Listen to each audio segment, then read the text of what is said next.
because I think that generally immigration is a tough process. I'm not speaking specifically about becoming a refugee. I'm generally against of positioning oneself as a refugee because quite often it has a very negative connotation, like, this job stealing immigrant kind of stuff. You can't just expect that you're gonna go to one networking event and you're gonna find new friends. You have to really proactively reach out to people. I moved here and I was still working remotely at the time for one of the tech companies. And then at some point, that company had to cut the budget for PR and my services were no longer in need. And my first question was, should I explore Polish job market? Your biggest support is yourself. Your worst enemy is also yourself, because I do not like the images that social media is creating. And all the women who I know, who I respect, who inspire me, who I'm friends with, they are very passionate about what they do.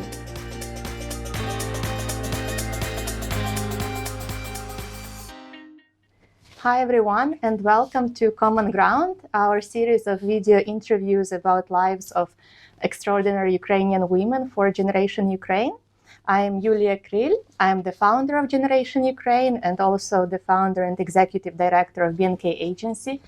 And today in this interview, I'm excited to welcome my dear friend, an amazing communications expert, the Chief Strategy Officer at We're Innovation, and a wonderful, beautiful human being, Tania Rak, who very kindly agreed to talk to me today about her life journey, about her story, about her past as a Ukrainian woman living in Warsaw.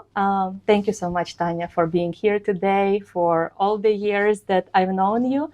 And I'm really looking forward to talking to you today about all the things womanhood we can discuss. So let's start by you first telling us a little bit about yourself and about your journey, and how did you end up being here today with me? Well, likewise, Yulia, thank you for the introduction that you made. It is a pleasure being here. It is a pleasure of being able to share some messages that might be relevant to other Ukrainian women, generally women globally. It's a pleasure being with you here because after all the years of knowing you, we finally are here in Warsaw and can have this kind of conversation. So to start from, I think that I will introduce myself and what I'm doing professionally. So I'm working as Chief Operations Officer at We're Innovation. This is a network of think tanks and NGOs. I've been working in communications and journalism for the last 8 or maybe even 9 years. I was working with different tech companies in Ukraine and abroad. I was working with various media outlets that include CNN, BBC, Reuters, Fox News, Hacker Noon, and some others. I'm involved in activism and advocacy that is connected with technological innovations. Wow, that's so beautiful. And that's such a rich professional journey that you've had. And a lot of times lately, as we talk about Ukrainian women, Ukraine, and about the situation globally, we talk very often through the prism of war in Ukraine. And today I would like to focus our discussion a little bit on a different topic, about you as a woman, about you being who you are and how you build your journey through your life, your professional journey, your personal journey. But we cannot completely skip the topic of war, how the war has impacted your life. How has your identity changed in the past 2.5 years? Well, thanks for this question. I totally agree with you. I think that beyond the war, there are so many topics that a person generally can cover, and we have so many angles of the identity that it's much more enriching than just positioning yourself as someone who is going through war. However, I think that this is also a part of the journey of a modern Ukrainian person. And of course, women are also a vulnerable social group that have additional challenges connected to that. To give some context for the background, and I do not want to get in depth with that, but so that our audience understands the perspective I'm coming from. So originally, I'm from Eastern Ukraine. I'm from Mariupol.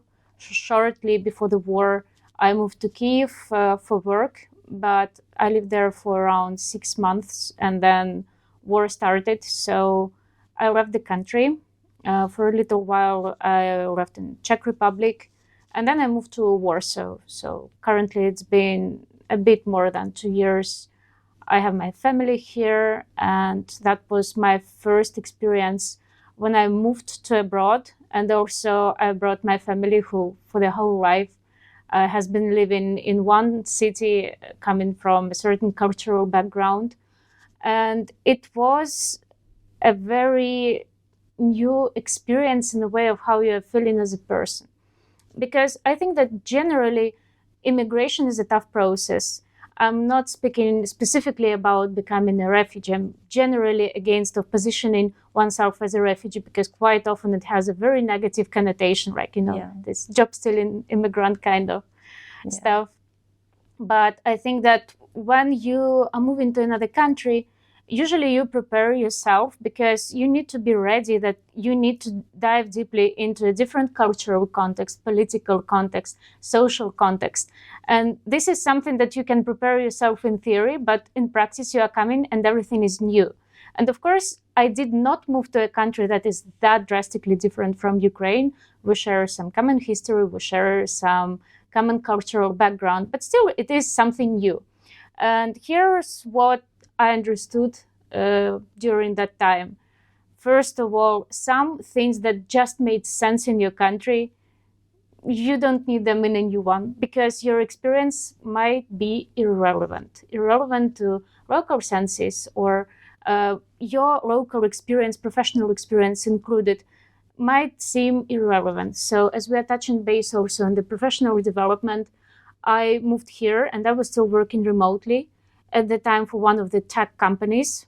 And then at some point, that company had to cut the budget for PR, and my services were no longer in need.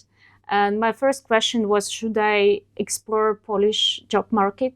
And when I started doing so, I realized one thing: I do not have enough of network in Polish community, because my background includes either Ukrainian sector or it has UK and the US experience. So to work in PR, to work in communications, let's be honest, you need to know how to get behind the curtains, how to get these direct emails and phone numbers of editors, of event managers, etc.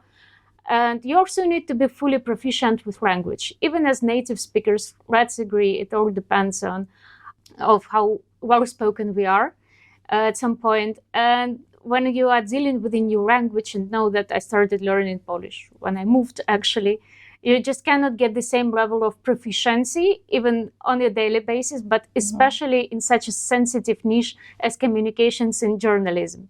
And being slightly limited on the vocabulary, it also creates certain challenges. Of course.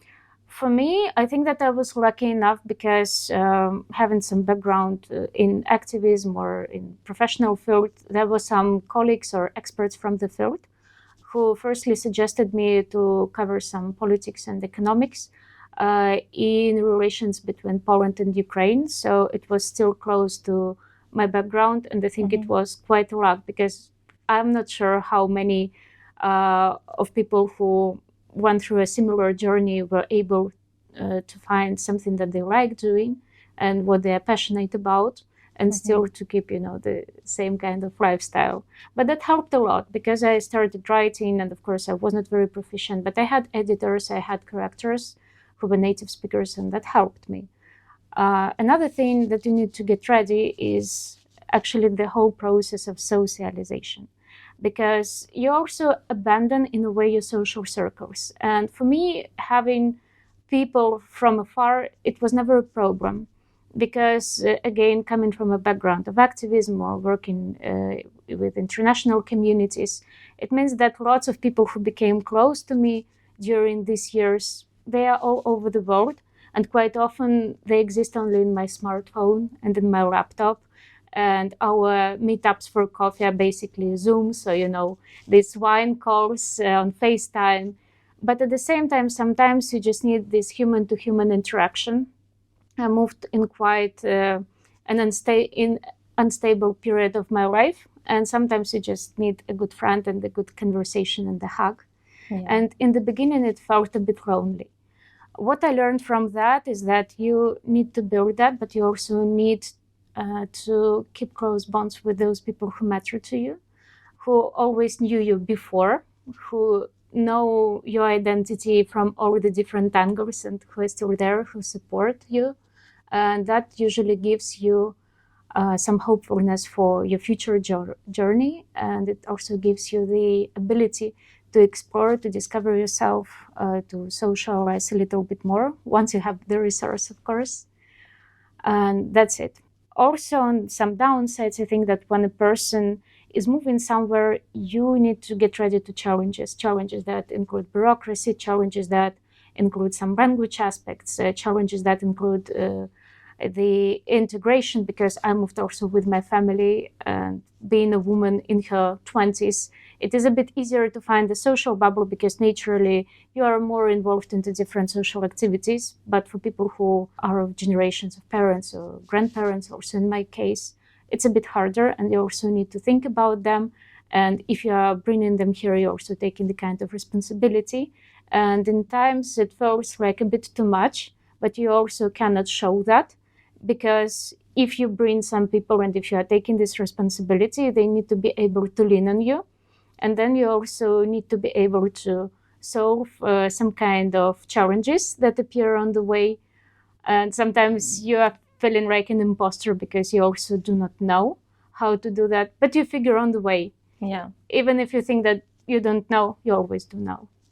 Yeah, it's one thing that nobody really talks about are all of these challenges that you face when you move abroad, including being lonely, dealing with bureaucracy, figuring out how to move, especially in your case when you have to take care of your family and you have to be the provider for your family.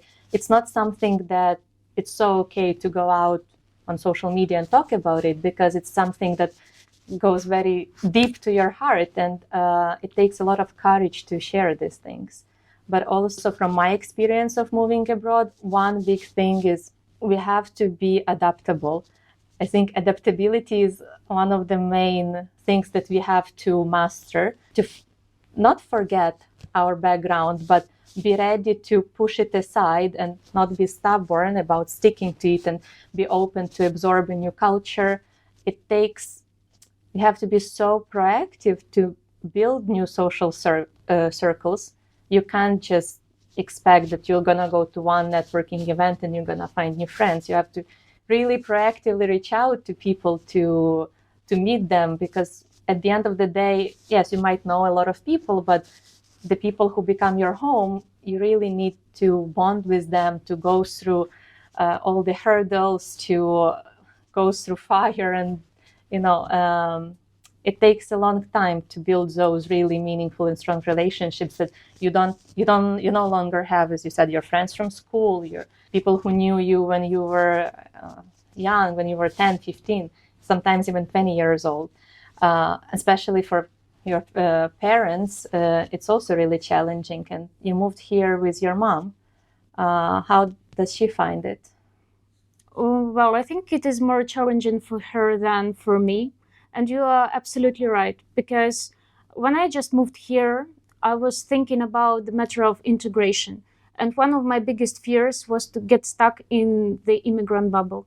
I think that doesn't matter where exactly you move, but you need to understand that this kind of new bubble, it functions in its own way. You need to respect the culture. You need to respect some customs. You need to understand the social trends, the views of the people, because then you learn how to exactly interact with these people, how to do that efficiently.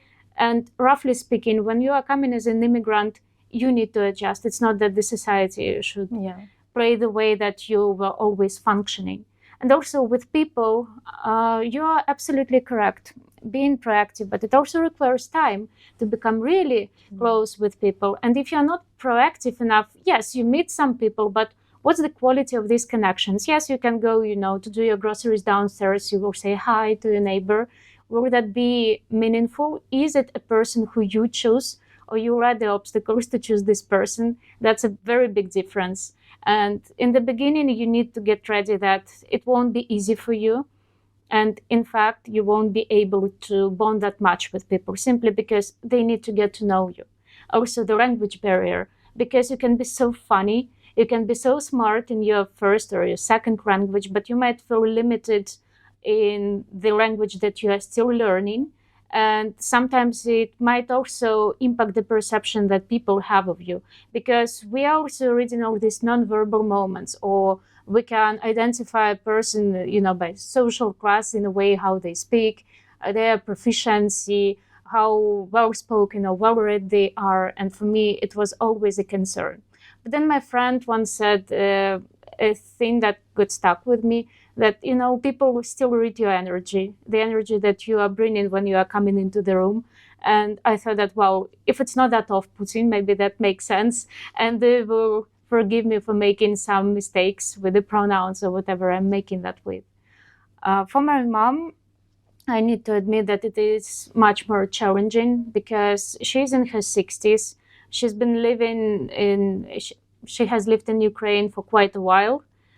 She was traveling for a little while, but she did not have the actual experience of moving somewhere, even to a different city in Ukraine. And when you are moving, and it is not that you planned that you found a job, that you studied the language, that you were mentally preparing yourself. She came from quite a traumatic background that I do not want to deepen in, but still it is, and you cannot neglect that factor, and that also impacts the ability to socialize.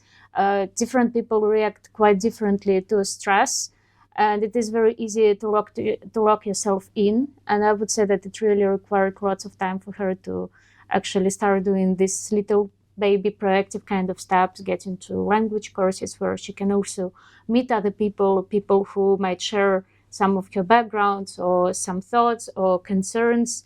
And also, again, the matter of abandonment, the social circle, because of course she had colleagues, she had friends from the university time, from her youth, and she's still in touch with them. But again, it's not the same as, we are talking right now here, and you can see the emotions, you can feel the energy of the people.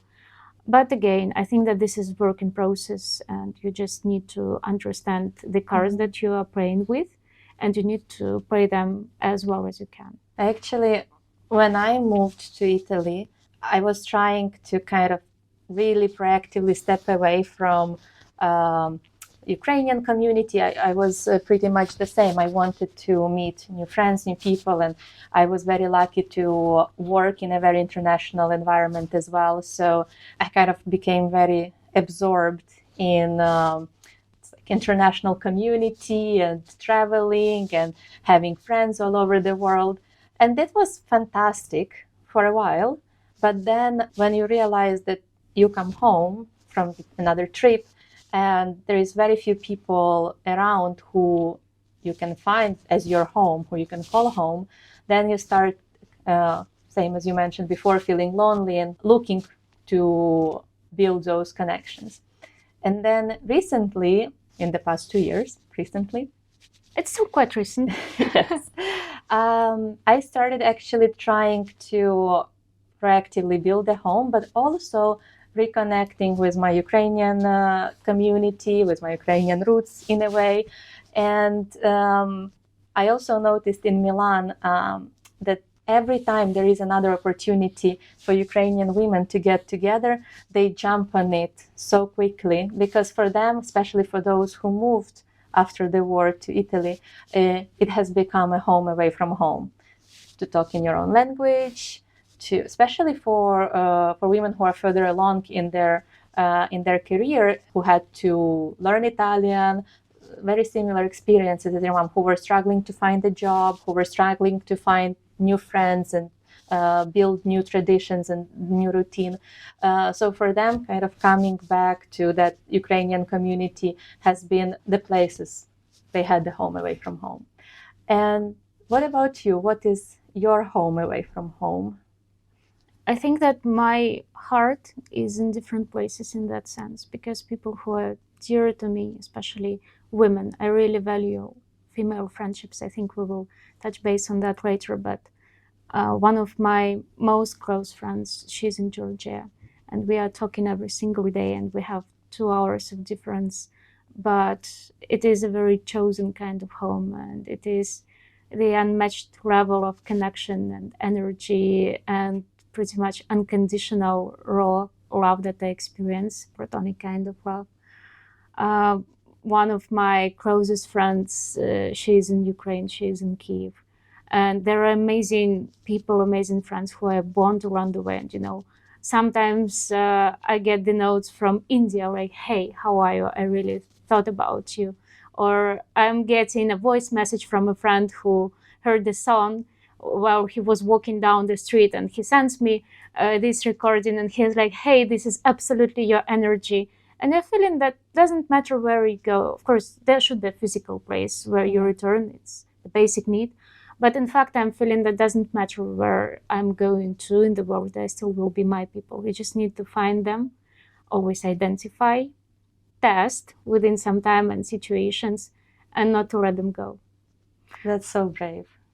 I think that here in Poland, in the beginning, I went through different kind of situations and social relationships with people. I don't think that they were always that meaningful. And now I think that it is the matter of how you are feeling about yourself in life, and your external relationships, your social bonds. It is a projection of how you are feeling about yourself. And of course, now I have 2 close friends here in Warsaw. I also thought that when I move, I firstly will be more bonding with some old acquaintances from Ukraine who I know. And turned out that now I was wrong. And now 2 of these very close friends, one of them I even met before our conversation in the morning, and she just wanted to wish me a very good luck today. They both are Polish. We have amazing connection. I really love their energy. They are both brave, they are very active, but they also, you know, they have this nurturing female kind of energy. They're amazing friends, and it doesn't matter that much from which kind of background, culture we are coming from. And it's definitely not just the matter of, you know, we're just in the same city. It is more about the topics that we can discuss, the moments that we can share, the initiatives that we are creating together. Because also for me, one of the purest form of love, of my love languages, is if I deeply care about someone, I want to co-create with this person. And I'm very happy that I have an ability to do that with these people. Thank you so much for all these kind words about the female love and about platonic love and about the energy that women's community is giving you. And for me, building Generation Ukraine has been exactly about that, about the unconditional support that you get from other women, about the energy that you get, the really empowering energy, you know, that's something that pushes you to be better and be more. And I'm not excluding, like, of course, you can have the same feeling from your male friends or from your partners, but it's just the female friendships is something so special to us because we've never historically thought about female friendships in this way, I think. But I was very lucky to know you for 7-8 years now. I mean, the way how we met was also in a way funnily extraordinary. Very divine, right? We can share this story, I guess. Okay, go ahead, because you remember this in much better detail than I do. Now, it was really funny, but you know how they say that universe is connecting the dots, and not to sound, you know, over spiritual, but I still wonder how this kind of coincidence happened. Probably we were very good with target ads. So long story short, I was around 17 or 18 years. And I remember that day. I was looking for a job for quite a while, and know that I'm coming from industrial city where the job market for the students is not well designed. And I remember I'm sitting on the floor and I'm at the state of mental breakdown. I'm like, when I will find this job, whether I will ever have an opportunity. And I was very dramatic, of course, because I was like 17 or 18. And I'm getting on Instagram, you know, doom scrolling time so that you can cope with this unlucky situation. And the first thing that I'm seeing is basically the target ad And it says that some startup is recruiting students with the knowledge of English who study journalism or communications. And I was like, hey, that's me. And the most important factor there was that it was a fully remote position. And they said it was the US-based kind of startup that was building some tech apps. And I was really into that kind of stuff. So I'm opening this ad, and it brings me to Google Forms. And it was exactly how I like it. I had to leave only my name, my last name, and my email, because I know that for a fact, if it was longer than 4 lines, I would procrastinate probably. It was also a very efficient way, to screen possible candidates, Yeah. So I'm filling that in, and no one actually contacts me. It was a week, 2 weeks, 3 weeks. I was like, okay, they ghost me. Disappointed, but not surprised. And then I remember I'm coming home. It was another long day. I'm taking a nap, and suddenly someone is calling me. There's a girl, a recruiter, and she said, hey, do you remember that several weeks ago you were filling in this Google form? We would like to invite you for the interview. So that girl was you. And we are going to the interview. There was another girl who actually also ended up working for that company. Funny enough, we are also still in touch with her. And we met offline only this year in Brussels, where she moved now. And she also remembers that moment, how you called her. And it was funny enough because we also come in with her from very close parts of Ukraine. And it was very, divine that we were sitting there in Brussels after 8 or 9 years. And we were having these conversations in person.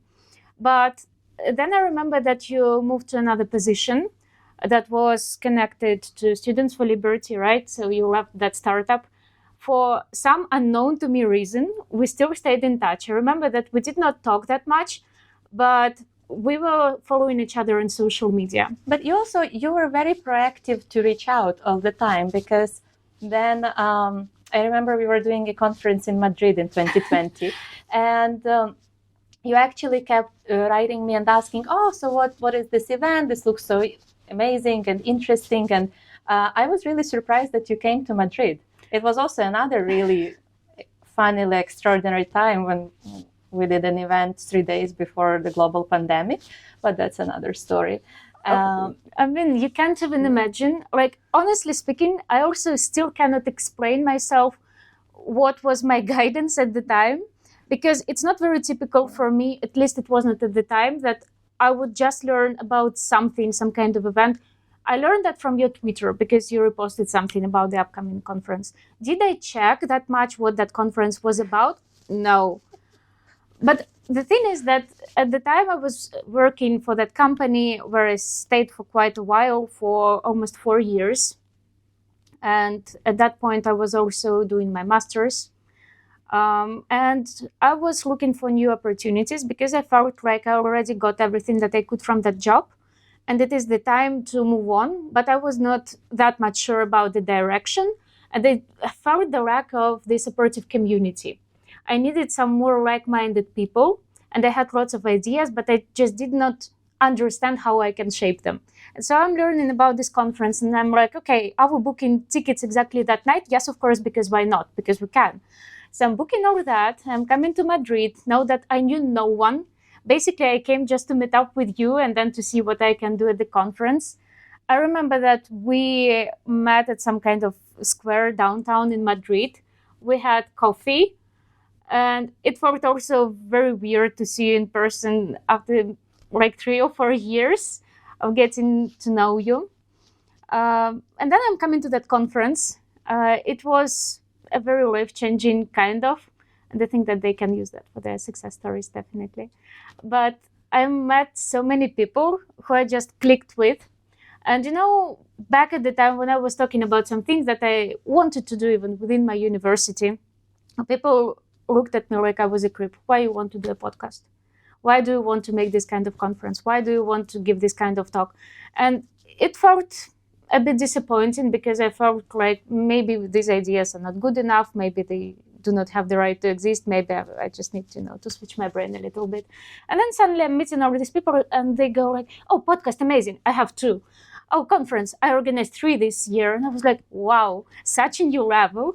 And of course, there were talking about philosophy and politics, all this kind of stuff. I wanted to study international relations at the university, but my family was kind of against that at the time. But I was around 17 or 18. They saw me in a different way. And, when you're at this age, you do not always pursue what you want, and you quite often go with what your surrounding is telling you. So again, it was so refreshing that so many people were interested in the same thing that I was.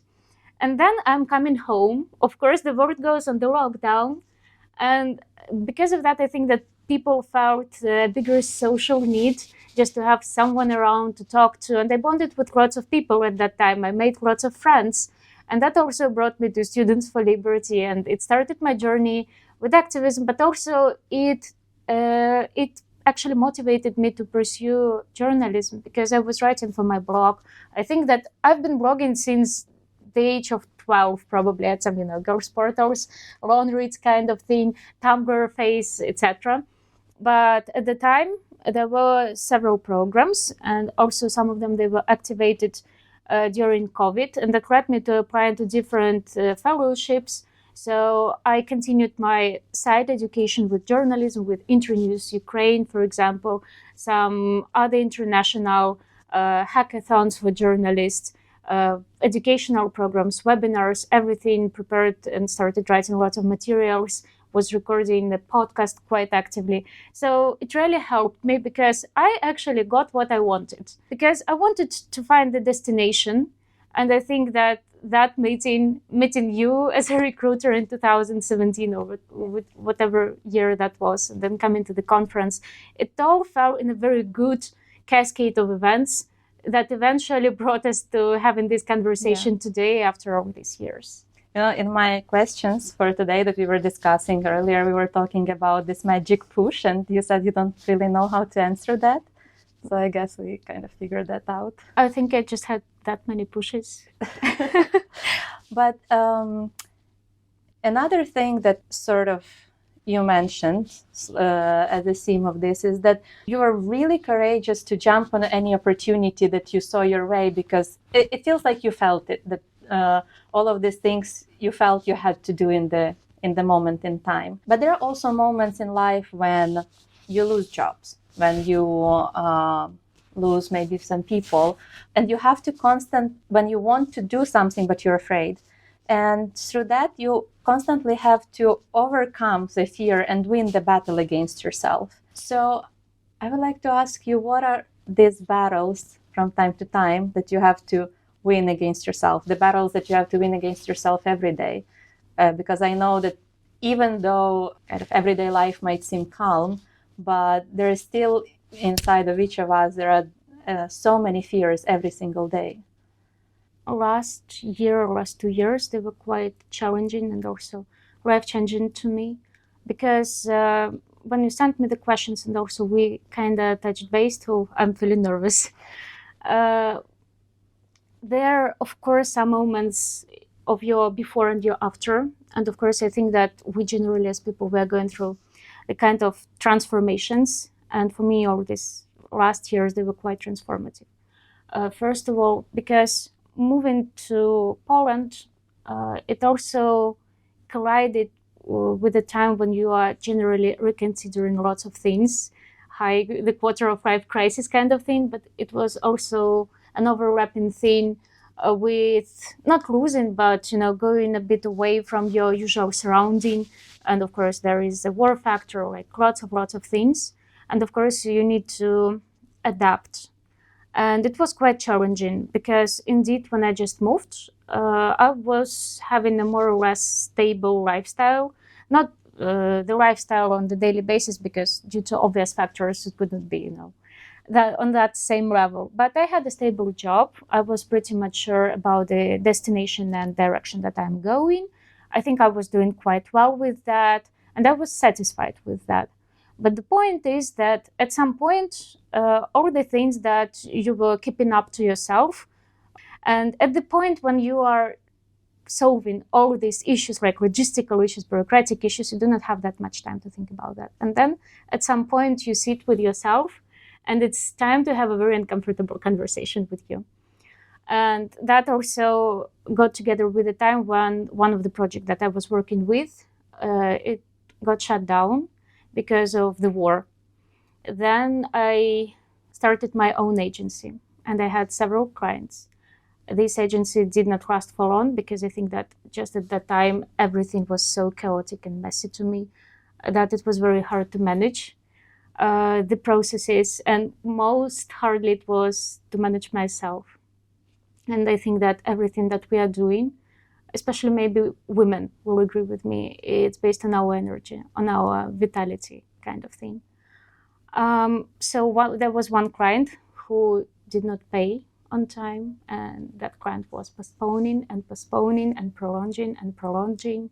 And I was wondering whether I can handle that, and should I keep up with the agency, or I need to find a job. And then when I figured out that probably it's better to find something more stable and to put the agency kind of project aside, it was near Christmas holidays, and it was the worst point of time to start looking for a job. And I could not do that for a little while. That stressed me a lot. I do not think that I was around really supportive people, at least physically. Lots of my really supportive community, it was very far from me, and I did not feel really that comfortable to share what I was going through. So I found a job, and it wasn't a kind of job that I really liked, but at that point of time, I just needed some stability. So I thought that as a temporary thing, it can work. It did not.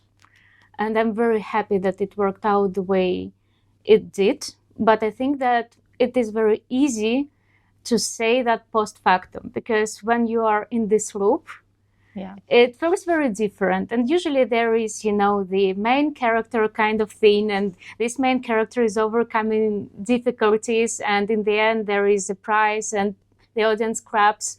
But at some point you are feeling like a loser. There is a very shitty feeling about that. And I think you just need to let yourself feel that. It kind of collided as all in all. And you know how they say that if everything is falling apart, it means that universe is preparing you to another chapter that might be better. So I think that it was a kind of downfall that prepared, I don't want to say glow up, but a new chapter for me. So I lost that job because the project was also shut down. I found another job that was even less satisfying than that one. I went through a friendship breakup, and I think that was my first kind of friendship that I made as moving abroad. I'm very grateful that this friendship fell apart. I'm grateful to a person for good moments that we shared. But that kind of friendship breakup also taught me about people who I want to see around myself and who I definitely do not want to see around myself. Of course, there are personal moments that go beyond your friendly interactions, and that also made a big impact on me. And at some point, after going through all that, I really sat and started thinking how I can reconsider all these kind of things, in which direction I need to go, whether I'm worthy actually to doing that. Because sometimes you're getting kind of comments of people that really make yourself question whether you are capable of something. For me, it was the moment that I was really needy, probably, of validation of someone, and that person said that they would never hire me. Maybe I was not in the best professional state, but when you value someone's opinion, these kind of things, they really stick with you. And when I was applying for the jobs, and we were even not in touch with that interlocutor anymore, I still was thinking, like, is it worthy? Can you? Maybe not. Maybe you just need to, stick to whatever is coming. But what I really did not know, that things are going to get so much better, because when there is the rock bottom and then there is you, it means that you can just not fall lower, but eventually you need to just jump up and to work on yourself. So very accidentally, the job opportunity came to me. It was also thanks to my friends. They know that you were one of the friends who gave me kind of recommendation. I started working at my current job with Beer Innovation, and I adore my team, and we grew a lot in this last year. We doubled on partners, have an amazing boss. And of course, there were some moments where my anxiety was so triggered after like past interactions and negative experiences. And sometimes you just need safe people around you who will tell you, no, it's okay, we'll figure. And then you relearn your patterns and you understand that everything is in fact figure outable. For me, some important milestone was in the last year. It was my first big event at my new position. I started as a communications officer. And we were preparing the event very freshly after I joined the team in London. And I had to organize all that remotely, to find the venue, to find speakers, etc., etc. We did this kind of event, and I was worried that people will not come. What if we face, the empty building, and that would be my failure? And you get into this whole imposter syndrome, and it just eats you out from inside.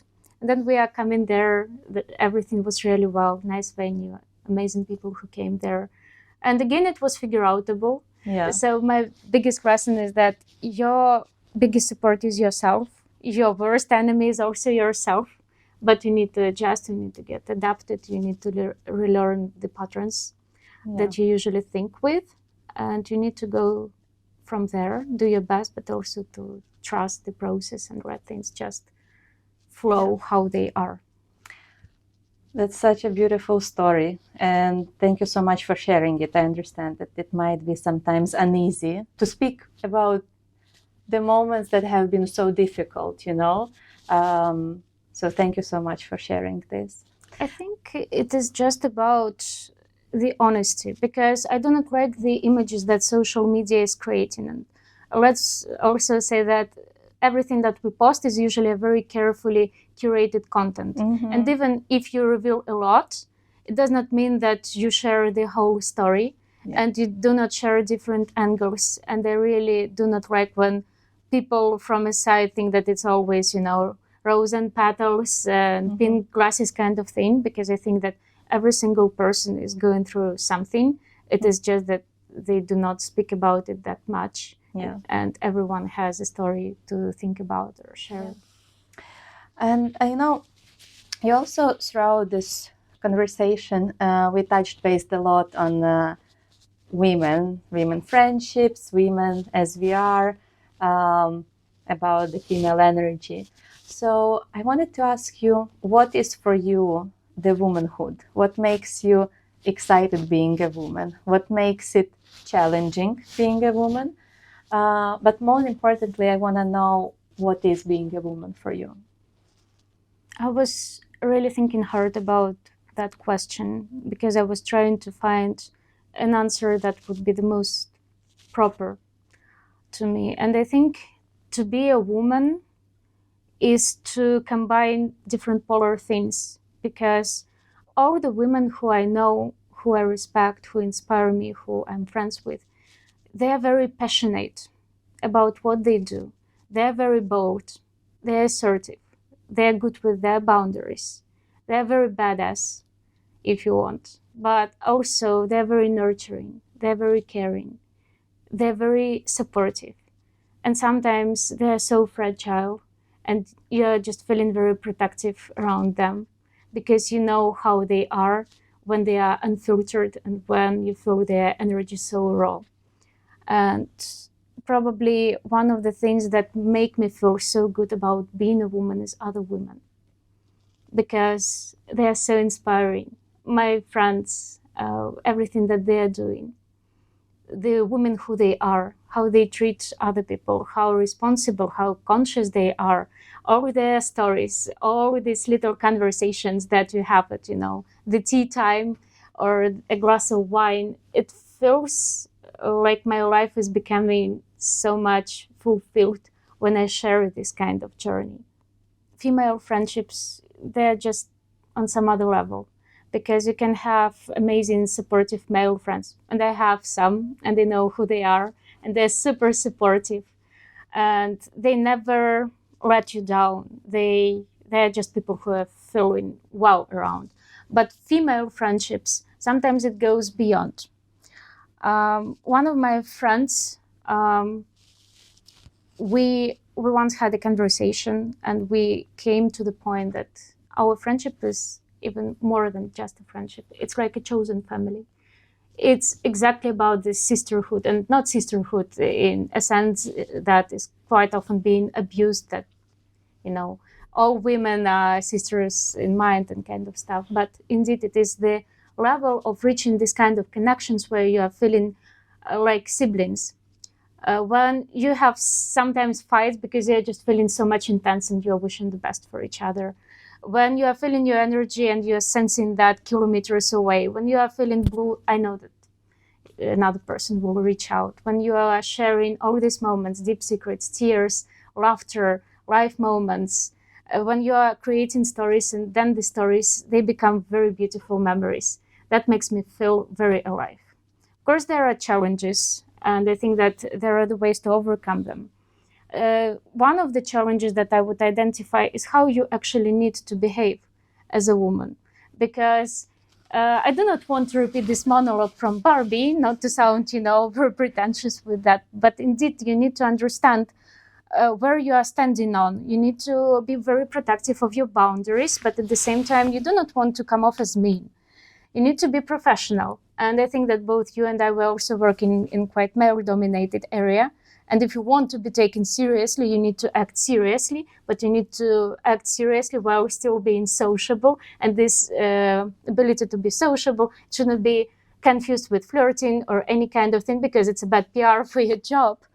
At the same time, it is also about how you treat other women and how you interact with them, and which kind of people you are letting into your life. It is about how you treat your closest people. It is about the relationship with yourself.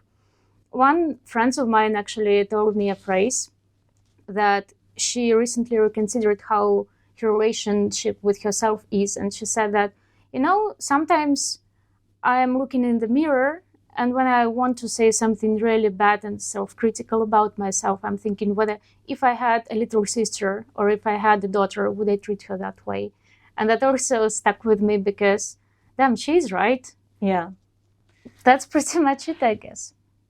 I think, especially as you're talking about how we have to behave and, if you have to fit into any specific social norms, probably the best case scenario is just to stay true to who you are, to acknowledge where you might have some flaws, work on them, but it never works out when you pretend to be someone else who you're not. Might last for a while, but then at the end of the day, you won't be happy and you won't feel fulfilled in your job. Imagine every morning waking up, going to the office or, starting to work and constantly being in a conflict with maybe this is something I'm working on that I don't believe in, or I don't feel comfortable the way I am. Some people might, some jobs might require you to dress certain way. Of course, we're not talking about the certain jobs where you really have to behave by the rule book, especially for people in very public, visible positions. But at the end of the day, it also comes down to who they are, because all of this is a choice and you have to find a way how to still stay true to yourself. I think you cannot hide the energy. Yeah. Because, of course, there are certain norms that you are fitting in, but in the end of the day, this is how you feel, this is how you act. And you also cannot put on a kind of, I do not say social mask, but, social role that you are just not. If you are more extroverted, more outgoing, and you're more sociable, that will be visible, and act upon that. You won't be that mysterious kind of, a woman. And if you are, that's also fine, but you just need to act up upon that. And I also understand that there are different obstacles and different circumstances that sometimes you need to comply with, as you mentioned, with jobs, and you're waking up and maybe something does not work well with your ideology or your beliefs or your core values. But you need to realize that, and you need lots of courage, because it also brings up lots of uncomfortable conversations with yourself and lots of decisions that can follow with that. But initially, you need to be able to admit that if there is something that you really want, you need to pursue that. And it's also only your responsibility for the outcomes and for the life that you are building. No one will build that for yourself. You have your supportive community, and that plays a big role. It is a game changer, actually. But the core decision maker and the core person who to blame for something is always you. Yeah. You couldn't have said it better. So before we wrap up this beautiful discussion, do you have any advice to other girls, women, friends, wives, daughters, inspiring personalities, women who might be watching this? I think that you need to really stay true to yourself. I do not think that we always 100% of the time are doing that, but based on my experience, which now it was not always as I wanted it to be, but it also taught me a lot. You never need to settle down for something that you do not 100% are passionate about, whether it is your job, whether it is your friendships, whether this is a romantic relationship. But in fact, you need to be bold to admit that there is something that I want, or there is something that I don't want, and you need to act upon that. Yeah, there is always a chance that you will fail, you will sit on your ass. And that might hurt sometimes, but you will learn from there, and next time you will do that better. I think that you need to be bold in pursuing your goals and your dreams, and you do not have to comply with whoever else is trying to bring you down and saying that this is not for you, or you can't do that well. You can always show the middle finger, and do it twice, as pretentious as it sounds. But there is only one life that you live. There is only you versus the world. So you need to be in comfort with yourself. You need to be in comfort with your life. And also, I think that another tip that I would do is to invest in your education, because I think that this is one of the most powerful tools, and no one can take away your knowledge, no one can take away your skills, and you can always upgrade to the multitude of levels. And the second thing is to invest into your people, because jobs, they come and go, but your core people, they always stay with you. And in the end of the day, this is someone who you can call in the end of the day, who you can always remind that you care so much deeply about them. And the last tip would probably be to always tell people how you feel about them, whether you think that they're such the assholes or whether you love them so fiercely. That also takes a lot of courage. I think that the general theme of today's discussion has been, courage, because one thing that you mentioned, and I'm so grateful for this, is, uncomfortable conversations with yourself. It takes a lot of courage to have them too. It takes a lot of courage to acknowledge where you've been wrong and blame yourself, because it's so easy to blame others, but it's so not easy to blame yourself. It takes courage to keep going when you're almost that low down.